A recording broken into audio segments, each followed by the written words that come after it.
Humanity has seen many deadly diseases during its reign on Earth. From the Antonine Plague to the Spanish flu, these diseases claimed millions of lives and left undeniable change on human civilization. Among these pandemics, there is one that stands out, however, as the most brutal of them all. This disease has left so big of an impact on Earth that it has changed the way humans imagine death itself. This deadly disease is called the Great Pestilence, better known as the Black Death. Although the bacterium Yersinia pestis has caused other outbreaks in its history, like the Justinian Plague and the Persian Plague of 1772, the most successful one was the Black Death. To understand how this outbreak became so devastating, we must first understand the pre-plague world. The Northern Hemisphere was just starting to rebuild after the economic meltdown of the Little Ice Age. Due to the sudden drop of temperatures, northern Eurasia was experiencing widespread famines, which also led to a general distrust in both religious and secular authorities. The world was also just starting to globalize, with intercontinental trade routes like the Silk Road becoming more important in diplomacy, and giant empires like the Mongol Empire rising to prominence. This general weakness and vulnerability of the population, and the strengthened connection between continents, led to the plague wreaking havoc on the old world. Today, we will be examining the effects of this devastation on religious, gender, and socioeconomic structures from a European perspective. During the hardships of the Little Ice Age, the Europeans had started to lose faith in their churches due to the clergy's powerlessness. The church had fear-mongered the people into believing that the Pope was God's voice manifested, and now they were unable to keep their promises of protecting the Christians. This led to many God-fearing Europeans to question the might of the Holy See. The Catholic Church, fearing the possibility of losing their grasp over Europe, started to look for solutions. While these were happening, the plague was starting to enter Europe. This was a miracle for the Christian clergy, as the pestilence was being spread by the people they deemed as heretics, such as the pagans and the rising trader class. They started to preach that the plague was God's punishment for harboring sinners, and this, for a while, seemed like an effective strategy. The commoners started attending masses and rites, and the church once more became a prominent part of European life.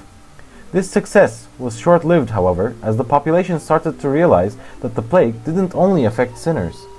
Because the bubonic plague is contagious, priests who organized funeral rites also started to die from this disease. The church, attempting to fill the void created by the priests who succumbed to the pestilence, started recruiting inadequate men as the new clergy, and when they died, Rome even started recruiting women in some places. This led to the people becoming able to see the human side of the church that was unable to save them from the onslaught of the plague. Thus, trust in the Catholic Church was at an all-time low. People stopped attending masses, and even theologians had started to distrust the papacy. Despite this view, it is important to note that the majority of Europeans did not experience a decline in the faith of God, but rather a decline in their confidence in the ability of the institutions of the Church. This distrust led to theologians like John Wycliffe attempting to translate the Holy Bible in the common languages of Europe. Although faith in the Catholic Church was shaken in most parts of the Christian world, this wasn't the case for everyone. The plague had caused an increase in faith in some parts of Europe, so much so that the people had started to organize and form religious cults. These zealots, still believing that the plague was caused by the enemies of the Holy See, started to look for scapegoats. This, combined with the anti-Semitic doctrines of the Catholic Church, resulted in mass killings of Jews across Europe. In most places, the Jews were burned to life or lynched by the unforgiving mob of Christian zealots. Although the Jewish population soon returned to their homelands, this strengthened religious tensions between the Catholics and the Jews. After the plague, women gained higher status in society. Before the epidemic, women had few rights. The church and the aristocracy did not value women as much as they deserved. Lower-class women could find work as bakers, milkmaids, or laborers alongside their families on the lord's estate, yet they had no control over their own future. Even a girl's marriage was determined by the Lord, not her father. Married women accessed better paid casual employment through their husbands, indicating that marriage provided financial stability. After a shortage of workers shifted labor markets, thereby creating new opportunities for women in previously male-dominated roles. Change in property ownership and inheritance laws empowered women to inherit and manage estates, bestowing them with agency and economic affairs and independence. Despite positive shifts in attitude, Challenges in women's employment conditions, wages, and negative household stereotypes persisted, with women earning less than their male counterparts and encountering limited equality in professional spheres. Women took the domestic sphere, managing households, rearing children, and supporting their husbands. Women's history have increasingly focused on understanding the impact of the Black Death on the status of women. Scholars like Caroline M. Barron and P.J.P. Goldberg contended that the demographic crisis resulting from the Black Death led to a temporary rise in women's status. Those advocating for an increase in female status point to instances where women received equal pay to men, while those arguing for continuity in women's status find examples where women earned significantly less. The period following the plague witnessed a golden age of labor, wherein women's contributions were essential to the workforce, and their economic independence potentially deferred marriage and enhanced their social interests. Women's resilience and adaptability in post-pandemic Europe subtly shifted social expectations, though inequalities persisted. The Black Death marked a critical turning point, driving incremental changes that redefined women's roles and pointed to the slow, uneven path toward gender equality in medieval society. The plague had large-scale social and economic effects. Life at this time was by no means easy or even sometimes pleasant, but people knew how the world worked and how to live in it. The plague would change all that in a new understanding. People abandoned their friends and family, fled cities, and shut themselves off from the world.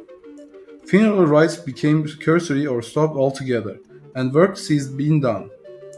As the plague raged on, and all the efforts to stop its spread or cure those infected failed, people began to lose faith in the institutions they had relied on previously, while the social system of feudalism began to crumble due to the widespread death of the serfs. Those who were most susceptible as their living conditions replaced them in closer contact with each other on a daily basis than those of the upper classes.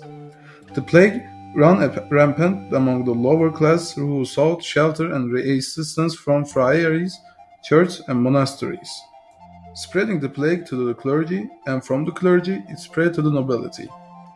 By the time the disease had run its course in 1352, millions were dead, and the social structure of Europe was as unrecognizable as much of the landscape. As the plague wore on, however, the population greatly reduced the workforce, and the serf's labor suddenly became an important asset. The lord of an estate could not feed himself, his family, or pay tithes to the king or the church without the labor of his peasants, and the loss of so many mean survivors could now negotiate for pay and better treatment. The lives of the members of the lowest class vastly improved as they were able to afford better living conditions and clothing as well as luxury items. Once the plague had passed, the improved lot of the serf was challenged by the upper class who were concerned that the lower classes were forgetting their place. Fashion changed dramatically as the elite demanded more wasteful clothing and accessories to distance themselves from the poor, who could now afford to dress more finely than in their previous rags and blankets. Efforts of the wealthy to return the serf to his previous condition resulted in uprisings such as the Peasant Revolt in France in 1358, the Guild Revolts of 1378, and the famous Peasants' Revolt of London in 1381. There was no turning back. However, the efforts of the elite were futile. Class struggle would continue, but the authority of the feudal system was broken.